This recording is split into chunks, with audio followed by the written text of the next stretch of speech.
time for all good men to come to the goddamn.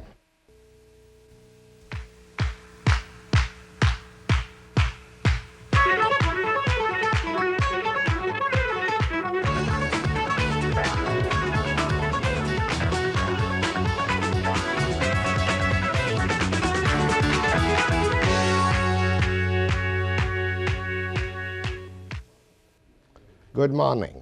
This is the day when I'm going to give you the first results on you, the jury, touching the tragic death of Nancy May Warhog, the woman who in Delta was killed, as we said the other day, with her eyebrows raised, by a garbage can on the highway. And this is the day, too, when we're going to fill you in on the quite dramatic developments in Vancouver, which lay a pattern for the whole of the province on equal opportunities officers and, of course, Shelagh Day. But this is a very special day with another very special story. Many of you must have noticed the incredible outbreak of fires in British Columbia in recent months and weeks. Day after day after day. All kinds of fires. And this is really, without much exaggeration, what is happening unless the public is educated to help stop it. Arson in British Columbia. Many corners of British Columbia. For instance, Brian Coxford has done a special report for us, and we're going to look at it closely. All the fires and all the causes and everything else. You won't enjoy it, but it might open your eyes that fires aren't just fires. Far too many of them are arson. And this morning, first, we're going to the burning of British Columbia after this break.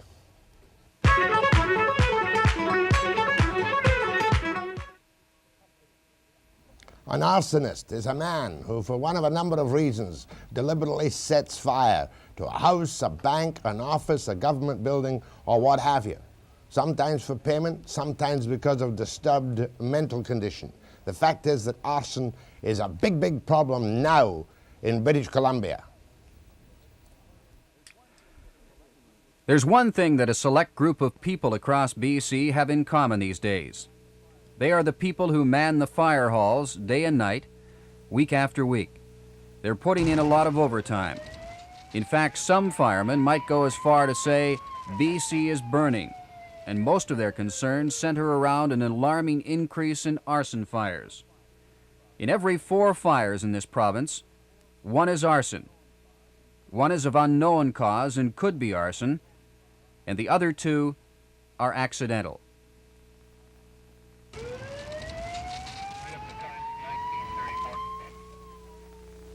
In fact, arson in BC is costing the taxpayers a lot of money. The annual loss is now up to $30 million. Fires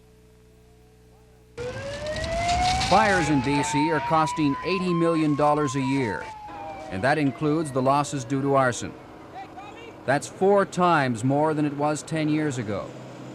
The most recent cause for alarm has been a series of Molotov cocktail bombings, one at the Royal Bank at Cambie and West Broadway, at a bank data center, a Toronto Dominion Bank, and 3 government offices.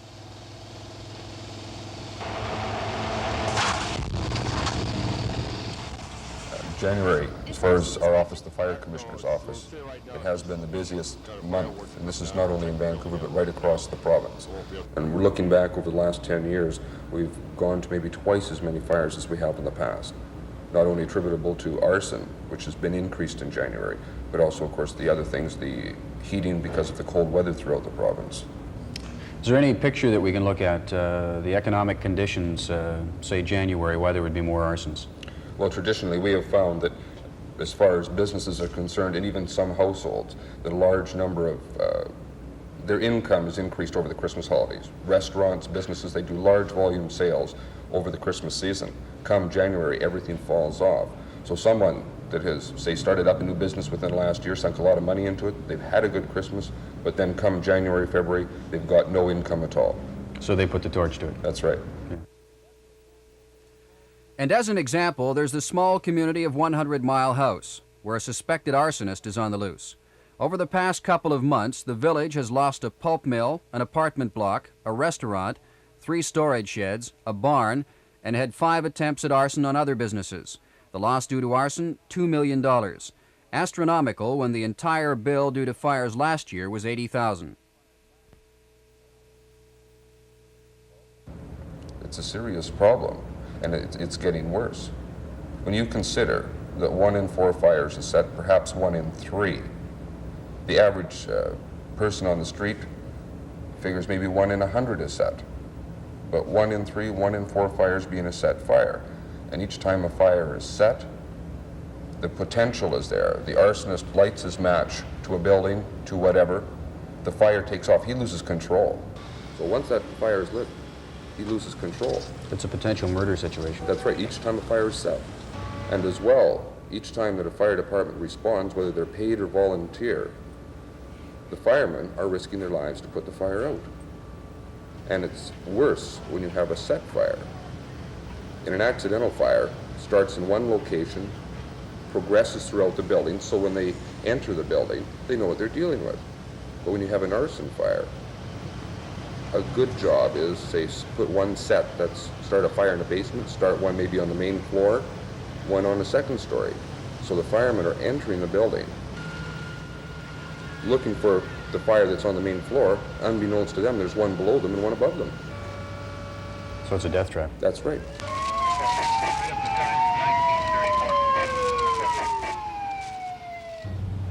Jack, arson in BC accounts for well over a third of the total dollar loss per year. That's in the neighborhood of about $30 million. And it's easy to see why. This particular rooming house was set ablaze deliberately. Whoever did it used gasoline. And this is the destruction that results. As I approach this fire, my first thoughts are that it's probably gasoline used. It's the gasoline type fire that is used by most amateurs, and we find it awfully easy when we examine the scene to find the cause. The first thing that we do when we enter a burned building that's of suspicious origin is look for the lowest point of burning. In this particular room, the first room from the outside, the kitchen, there's no burning at all, either on the ceiling or on the floor area. Again, the off room, small bathroom, linen closet, there's no burning involved at all. So we continue a search through the building looking for the lowest burning. The hallway here, again, no burning at all, either on the floor or on the ceiling area. Same applying with the living room. This room here, a bedroom off to the right, has low burning right on the floor area in the corner. This room here being the lowest point of burning in the building. Here, the fire has started on the floor, been a fast fire, petroleum product to gasoline, spread upwards, here on the wall, out the window here. Because it's a fast fire, it's gone mostly straight up and involved the second story rather than mushrooming out and affecting this particular room here. The major incidents are caused by juvenile mischief. But these fires are normally small in nature. The kid on his way home from school sets a small shed on fire, garbage can. We have a large number of incidents, but the dollar loss is small. The largest dollar loss is with the fraud fires, because someone wants to take their business out, so they set it on fire, and you're talking about $250,000, $500,000, $1 million. And it's done in such a manner that they get total destruction. And those are the dangerous fires. All fires are dangerous. But the professional torch, if you want to call him that sets the fire, is bent on total destruction. That's what he wants before the fire is discovered and suppressed. Well, just how much would one of these professional torchers get paid? Small businessman or homeowner that wants to burn his building, go down to a beer parlor, know of someone, pay them $200 to burn their house or business. Because obviously they're in financial trouble, it's hard for them to come up with the money. The larger businesses can hire someone as high as $5,000, and there are people around that will burn your business for $5,000. Are these repeaters? The professional torch is a repeater. Usually the punk is just doing it for a couple $100 at a time. He might repeat it, but on an average he's just doing it like he might break into someone's home and steal a television. If you know who the arsonist is, you know who's repeating on these various fires, why isn't the person in jail? To put them in jail, you have to almost catch them at the scene. that is, predict what they're going to burn, be there, and catch them in the act. And that's where the system breaks down. 1 in every 4 fires confirmed arson for fraud or other reasons, and the conviction rate is about 1 in 12. The laws are so hard to enforce, only 1 in 10 is arrested. The courts are rather hesitant to lay down heavy penalties on people, and the same with the prosecutors. There are some very good ones in British Columbia, but on an average they're unfamiliar with arson, so they tread lightly when they present their case to the court. People find it awfully hard to believe that someone would burn their house down, burn their business down, endanger lives. And accordingly, if someone is brought up before them, they would tend to believe that they wouldn't do it. Even though there's good evidence brought forward by Fire Commissioner's Office, the fire departments, the RCMP, municipal police. There are some good cases put together, but the courts have a lack of knowledge about the crime itself. Give us an example of a few arson incidents. Let's start with the Greek community. Okay, over the last 5 or 6 years, there has been, let's say, at least 10, 12 Greek businesses that have burned. Now, we feel that the majority of them are not for fraud or the owners aren't involved. What's the reason? Some of the other motives, revenge, elimination of competition, But they keep reoccurring. they keep reoccurring. Do you believe the same people might be involved in it? It's possible in some of them that we have been looking at 1 or 2 individuals. We have a case of another individual where there seemed to be sufficient evidence. The fella torched his own business, and in the process, his pants caught on fire. Tell us about that one. Okay, when he left town, he made purchase of gasoline, came back to the hotel. You had that evidence on a credit card? That evidence was there. Yeah. Ignition occurred premature, causing him to have his clothes burnt. He removed himself from the building, was found later on, shortly thereafter. I believe he lost his keys, did he? Yes, he was unable to get away, so he was found near the location, within proximity of the fire. Burned clothes. That's right. He had a credit card saying that he had bought gas. He owned a business. He couldn't put a conviction together. No. What was his defense? That he spotted the building on fire and tried to save the people that were in the building. And then there's a celebrated case of the firebug on the move. In these cases, the fire is set for profit. A man first burned 2 houses and a business in the Lower Mainland area. Then he moved to another area of BC and burned his newly purchased business there. Then he moved to a 3rd area, and again his business was torched. The same man is now looking for a similar business in Saskatchewan. He's never been charged with arson.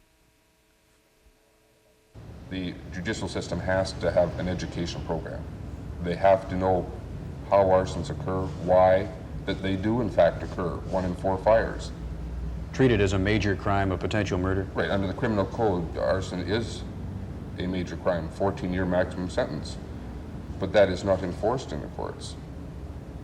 It should be treated, I believe, something like in some of the states. If a fire occurs and a fire department responds, people risking their lives, it's called arson first degree, which is up to 20 years.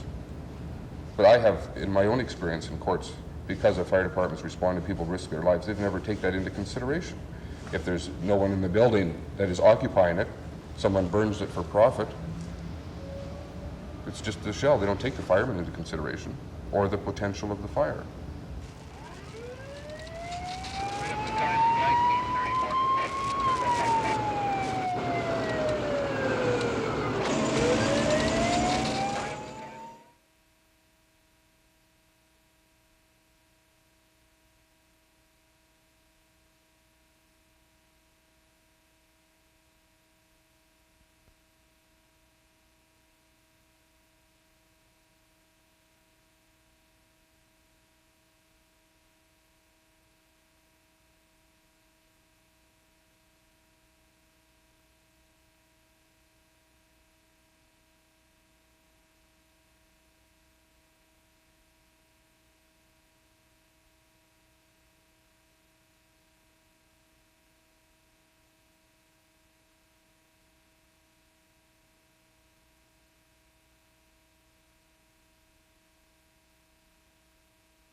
Last year there were 41 fires in which losses exceeded $250,000. The 41 constituted about 1/2 percentage point of all the total fires that year, but represented 37% of the province's annual dollar losses.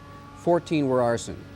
Most of those fires were set for profit, some by paid professionals. But there are other arsonists to deal with as well. And the targets have been banks, method of ignition being the same, and it would appear to be someone that has a mental problem. We find this quite often with, as far as motives are concerned. Take, for example, security guards or janitors. They're working in their business. They really get no glorification. They just get their pay. They're looking after a warehouse.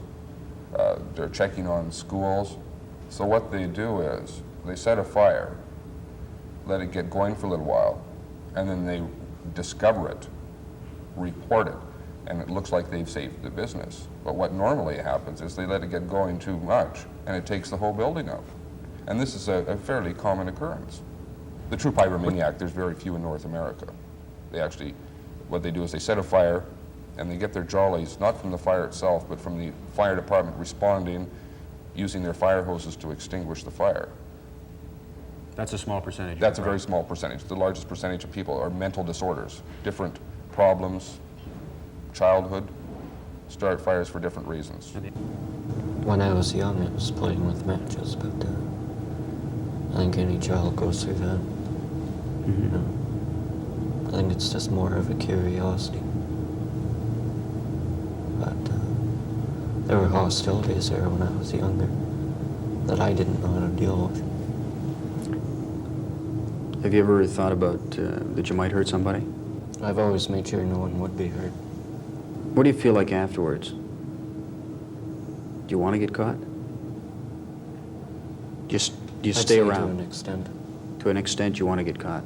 To an extent, yeah. Is it because you feel guilty about anything, or?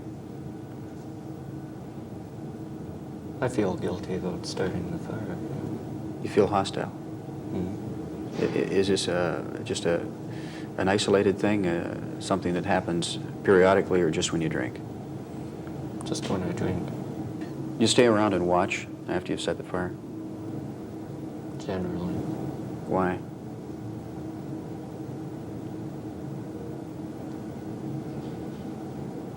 I don't know. Would you not set the fires then if you haven't been drinking? I know I wouldn't. See, when I drink, I can still distinguish between right and wrong, but I don't care, right? Okay, when I'm not drinking, when I'm sober, you know, I know the difference between right and wrong, yeah, but I also happen to care about what happens to me. You'd never set a fire if you weren't drinking? Pardon? You would never set a fire if you weren't drinking? If I wasn't drinking, no, I wouldn't. I take it then you weren't afraid of getting caught. Were you trying to punish yourself? Not so much punishing myself. I didn't know how to go about getting help for myself. Is there anything more about your life that we haven't talked about that you'd like to bring up at this time? So far as what I've done, well, that's all in the past, as far as I'm concerned, right? That's where I prefer to leave it. I don't prefer to have any repetitions of it. No. You're not proud? No, I'm not proud. There's nothing to be proud of. No, I mean, it's no great thrill. It doesn't fascinate me. I mean, no.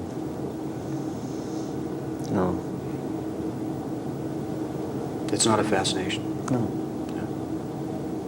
After you've set fire to something? To me, setting a fire is just simply a way of striking back, right? Like, it's not a,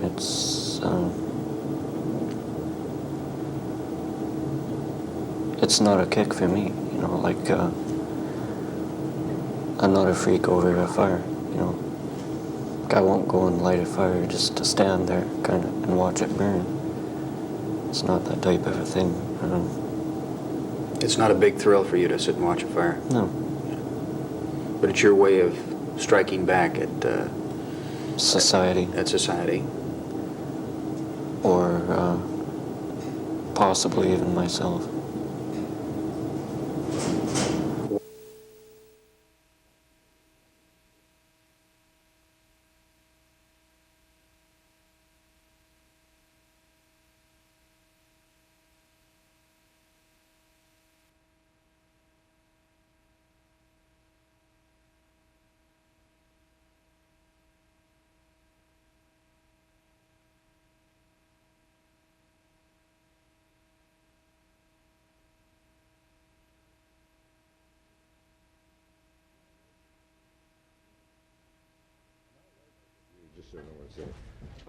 Am I right that there's been an incredible increase in the last month or so? That's right. Yeah, you give me a Incredible. shot on that of some kind. Yeah. You might be able to say, yes, we're very worried about it, because this is really part of their education program. The whole business of arson in British Columbia is undoubtedly a shocker of some kind or another. When you look at what's happened very recently in British Columbia, you'll find that there were 8 arson fires in 16 days, all in Vancouver. 7 of them, for some reason or another, not yet solved, were caused by Molotov cocktails. And Brian, haven't the police and the officials set up a special task force now? Yeah, it involves some members of the police force as well as the fire marshal's office, and they're concerned mainly those Molotov cocktail varieties. Now, before you started to work on this story, did you realize there was such an incredible problem in convicting arsonists or suspected arsonists? No, and as Brian pointed out, it's almost impossible. You almost literally have to arrive at the scene, catch the guy with the matches, and then you'll get a conviction. With me this morning, too, is Blair Gillies, who's an insurance adjuster. I had to laugh at that story, although there's nothing funny, where the guy was suspected of setting the fire, burning his trousers, dropping his keys, getting found in the proximity of the fire, and yet, and there was other evidence, well, but not enough to sustain a conviction of any kind. That's right, Jack. What is your view, Blair Gillies, of the current situation? Well, as an adjuster, Jack, it's my bread and butter to investigate insurance claims, and I suppose I'm taking food in my mouth when I say maybe we should see fewer fires. I think there are still a lot of fires that are accidental, but the arson fires are a real problem. Yeah, especially danger. When 8 and 16 days are suspected to be an arson. Now, as an adjuster, what is your function in the kind of investigative procedure? Well, we act for the insurance companies. Our position is to determine whether the insurance coverage is appropriate, whether the person making the claim has an insurable interest in the property that's damaged, and values, whether the amount claimed is an appropriate Well, amount. as you say, the majority perhaps are accidental, but if you're suspicious, what do you do? Well, that's when we call on the fire marshal's office and other investigating authorities, the police, and discuss with them what our findings were. So you'll make your findings and you might say, well, this is very smelly, because what would cause you to think it was suspicious? Say, a doubling of a policy shortly before a fire? That's been known to happen, increase of coverage. We, of course, have some information made available to us during the course of the investigation. The insured needs to produce certain documents, financial statements, and so on. And sometimes in there we see some glaring indication of financial problems. And now, supposing, for instance, I have an establishment. We'll say that establishment, I've got it insured for $160,000, right? Right. For whatever that covers me. Right. And 2 weeks before it goes up in flame, I've double the insurance if I could, to say $300,000. Now, when I've doubled that insurance, have you looked at it first to see whether I'm entitled to double the insurance? Well, when you talk about doubling the insurance, that's primarily the underwriter's position to check to see why the insurance coverage is increased. Being increased. Right. There may be a good reason to increase it. You may have a big inventory at that particular time. Costs, inventory costs are going up all the time. So the insurance coverage that was appropriate a year ago may not be appropriate now, and that was the reason for increase. We have a number of parties here. First, we've got the underwriter who fixes up the policy with the client. He provides the insurance coverage. And then you act as an agent for the insurance company, who are your principal, to settle claims. That's right. Now, if you're highly suspicious, or even if there's not a charge, do you make your recommendations to the insurance company? Yes, we do. Now, supposing you say, look, we don't like this claim at all, there are a number of suspicious aspects. Can you tell me what the insurance company can do? Must they pay the claim? They could allow it to go through deny the claim because they want the evidence of the insured in the court. Oh, I see. They can say, look, well, you've got a policy, but we don't like it, and if you want to collect on it, you better sue us in court. There must be good reason for them to be able to deny a claim. Yeah, but there can always be a final determination in court. That's right. And I should imagine in some cases where a guy doesn't want to go to court, that's the end of the claim. That's the case that I find most disappointing, because you never do find out the end result. You But that never does get the happen. man into court. Oh yes, oh yes. Yeah, even the thought of putting the man into court, even though there's no criminal charges, he may think to himself, well, I better drop it. And he'll drop his claim. That concludes our investigation. And that's the end. And that's the end. But as far as criminal investigation, of course, is concerned, that's the police and the various fire marshals and inspectors. That may continue. Brian, this question of torching, what were the prices that Brian Brown, your namesake, quoted on the interview? He said anywhere from $200 to, that might be perhaps somebody you might find in a pub, or your $5,000 pro, and I suppose that could, depending on the business, could even be more than that. Depends where the torching is taking place without slotting any particular communities. Not to pick on any community, but Surrey, West Van. The price might be different. That's right. Now, another thing that intrigued me was that we have one arson charge which calls for 14 years. What do they have in the United States? Because the point that is, you can see, concerns the fire marshals people, is that nobody seems to take into consideration, even though the building is empty, as your arsonist said. Didn't he say that? He makes sure. Yeah, he that's his particular situation, is he makes sure that the building's free, because he's not after any individual, he's just after sort of society, his way of striking back. But what he doesn't understand, now he wasn't a paid professional torturer. No. He had other problems which caused him to do this. That's right, yeah. But Brian Brown's point was, hey, listen, the building may have been empty, but the guys who are risking their lives are the firemen who could well be killed. Now, what kind of difference in the law do they have in the United States?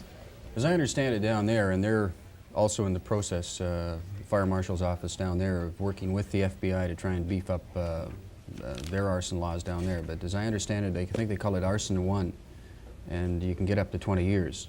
And the fire department here would like to see that sort of same situation apply here, where you've got stricter laws for arson, where you can take a person to court, and there's a deterrent factor there where, you know, it could be treated as a major crime. In other words, it's not just arson 14 years, arson first degree.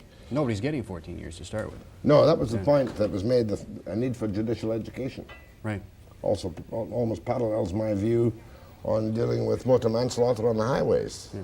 Well, in this case, they're thinking of the same thing almost. You know, it's an empty building. The insurance company will pay, so what? Nobody gets really feels too concerned about it. There were 14 arsons last year, where the claims were more than $250,000 each. So that works out to millions of dollars. Yeah, and that incidentally worked out to 16% of the entire. Just those 14 fires worked out to 16% of the entire loss last year in all fires. Now, supposing, this is really a question to an underwriter, but you might know the answer. Supposing I've had a couple of fires, and I've got a friend, as a matter of fact, he's had 3 fires at the back of his building. And he didn't set the fires, I assure you. But that building can't be insured. The reasons for the underwriter refusing to accept a risk may have to do with the condition of the risk itself. Oh, I see. Housekeeping may be very poor. Yeah, I remember a case where there have been people who've lived in those houses which are jammed with newspapers in the basement and sticking out the basement windows. Right. And the underwriter will say, look, we're not going to insure that place until and if you clean it up and put it in reasonable shape. That's right. That might apply to my friend's place. That's right. There may be a problem because he's in an area of town where there have been problems. Right. Cardboard boxes left in the lanes at the back of business establishments overnight. What would you like to see them do in terms of preventing the simple arson, the guy who comes along and says, I'm going to burn that cardboard box? Well, the obvious thing to do is to eliminate as much Clean the debris place as up. possible. That's right. Okay, might go for a few telephone calls, and they said, no, we don't particularly want to talk to torchies. But I think we'll take a few telephone calls with Blair Gillies' knowledge and Brian Coxford's report this morning, after this break.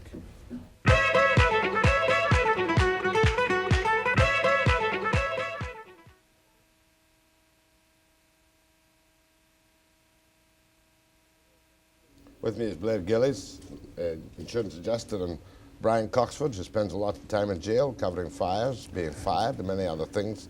Today he's an arson reporter. Hey, what do they do in Seattle? Are they ahead of us in the way they handle these things or not? Oh, yeah. Yeah, they have a arson alert program. As a matter of fact, the fire marshal's office here is looking at that.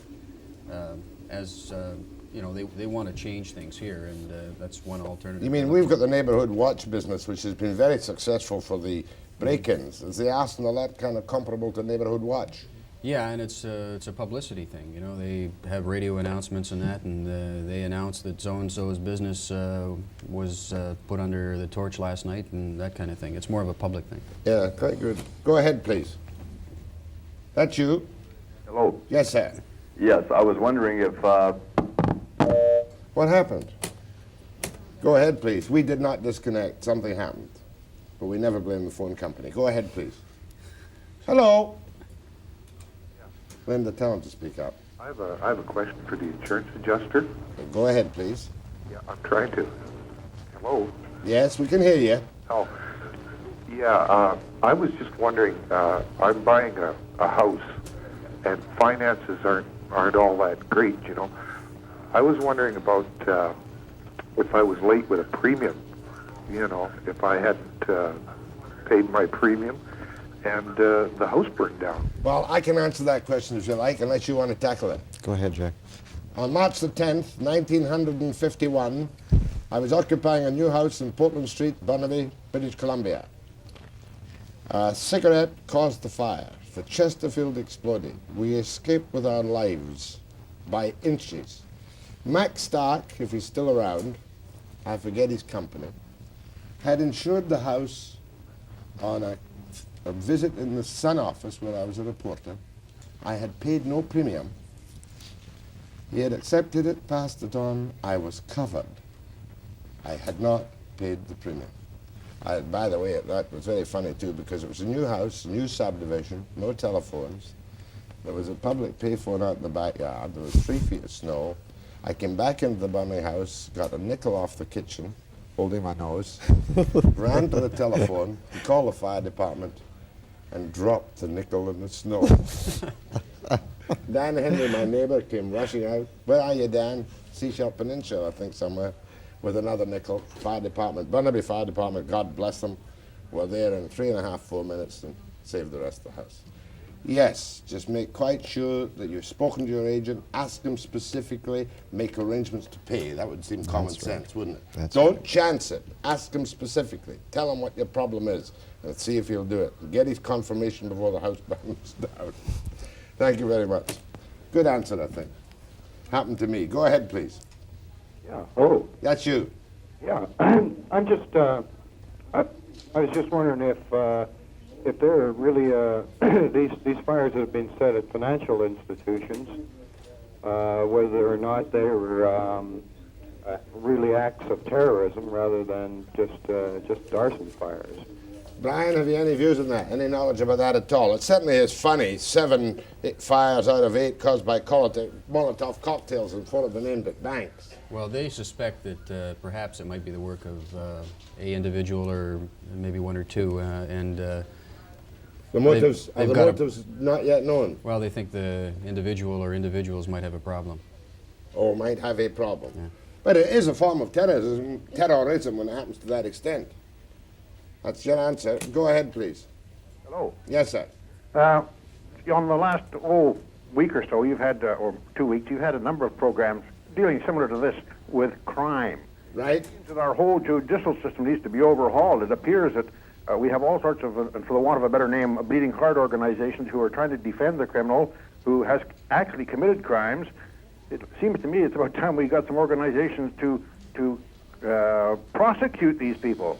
I'm referring now to hit-and-run incidents, drug abuse, and things like that, where people and organizations seem to try to defend these people, even though they're guilty. You can even see it on television where people commit a crime, and I'm thinking of the shooting down in the United States.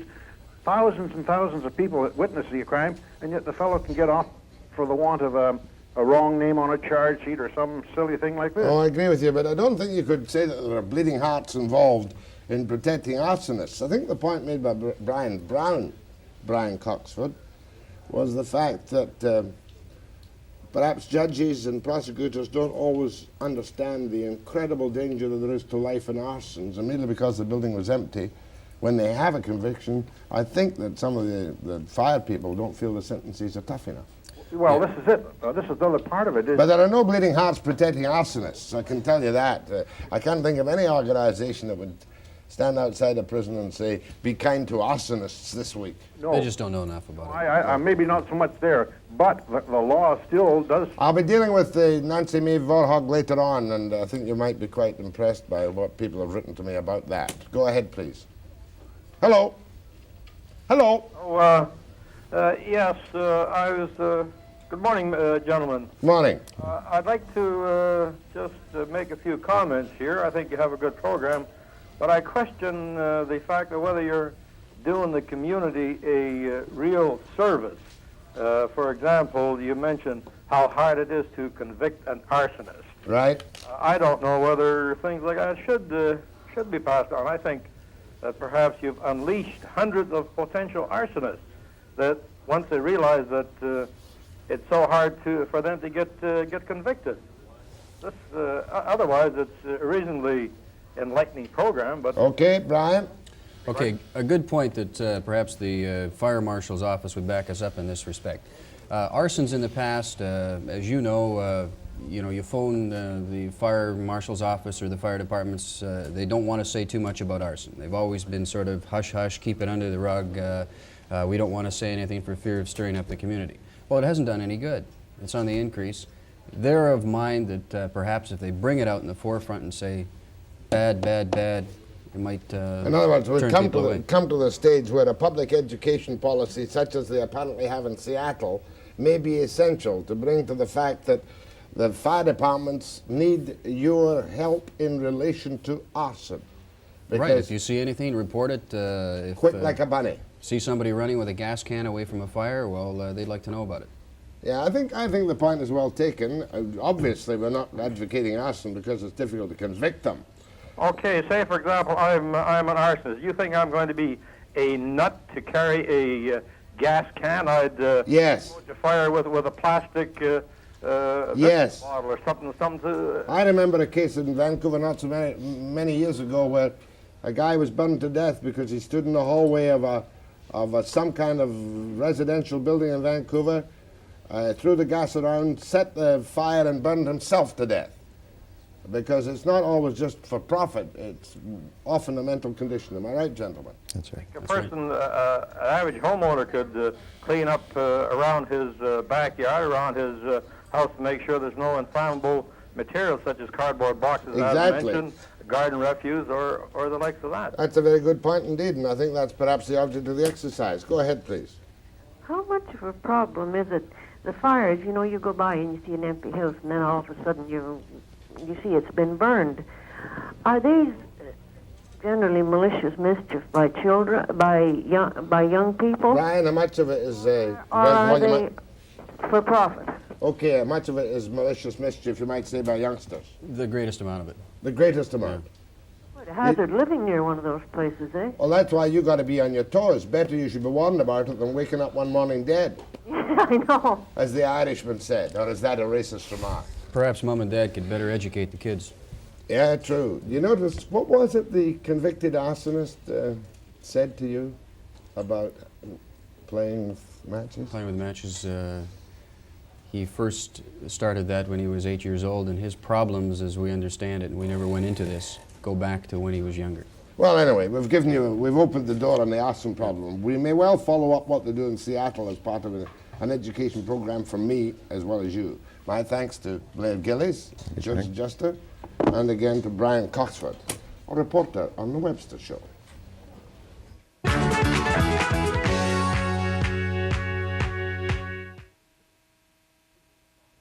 For a special reason this morning, two special reasons, I've asked Alderman Bernice Gerard to watch my interview with Shelagh Day.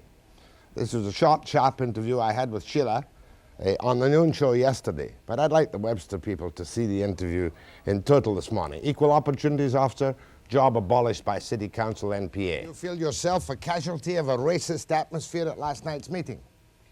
Yes, I think that's probably true. Are you going to sue the city for wrongful dismissal? Yes, I've already done that. Done it already? Yes. This morning? Yes. Issued a writ? Yes. Have you named a figure? It's the City of Vancouver that the writ is against. The writ is against that. An amount of money? No, I don't think there's any Not yet. amount. How upset are you by this? Sad. All right. What did you achieve anything in your year of office there as the Equal Opportunities Program? I think I achieved a lot. We will, the next time around, openly advertise firefighter positions. That has not been done before. Until the time that review went to council, firefighter positions were neither advertised nor posted. Therefore, information about firefighter competitions went entirely by word of mouth. Mostly to friends of the department. That certainly seems to be the case. You certainly seem to upset Armand Koenig very much. What was that issue on? Women in the fire department? Well, it was portrayed as though it was about women in the fire department. I think that's a misrepresentation of the issue. The issue, in fact, had to do with entrance requirements for the fire department. We were talking about whether or not height and weight requirements are the best kind of screening device for hiring firefighters. In most other cities that I looked at in the process of bringing forward that report, those cities are now doing pre-employment physical testing. So you've opened the door in the fire department to equal opportunity for men and women? I don't think the doors are open for women. But for men at least? But for men. What about the police department? The police department has put on a new recruitment program, and I think that's been very important because they've made a special effort to reach people in the minority communities. The police department needs more officers who speak other languages and who understand the various cultures that Vancouver now has. Did you also open the door for handicapped people to know job qualifications? Yes. Are you proud of that? I am, very. Who cut your throat? Council. Ah, but was there any specific person who cut your throat? For instance, sitting beside you last night was Doug Collins. Well, I think Collins has had a very important effect on this whole issue. He has disseminated a great deal of misinformation about the program. I think, unfortunately, members of the public have believed that. I think members of the public believing that have encouraged some council members to, in fact, get rid of a program that was doing some very basic good work. You were very disappointed in one member of the NPA. Unfair question, but perhaps you'll answer it. Which one? Bernice Gerard. Why? She's a right-winger by definition, kind of, and she's an NPA. She's a lovely woman, and I respect her. And I think she cared about what was involved in this program. Was one of your mistakes the fact that the impression got abroad that it was going to be a kind of woman-first quota promotion against certain established groups? Well, that never came from me. It was not something that I ever said, or I don't think anything I did ever could have given anyone reasonably that impression. The enemies spread this kind of dogma, did they? That's correct. Now, Volrich was talking this morning about looking for a job for you. Has he spoken to you? No. Not yet? No.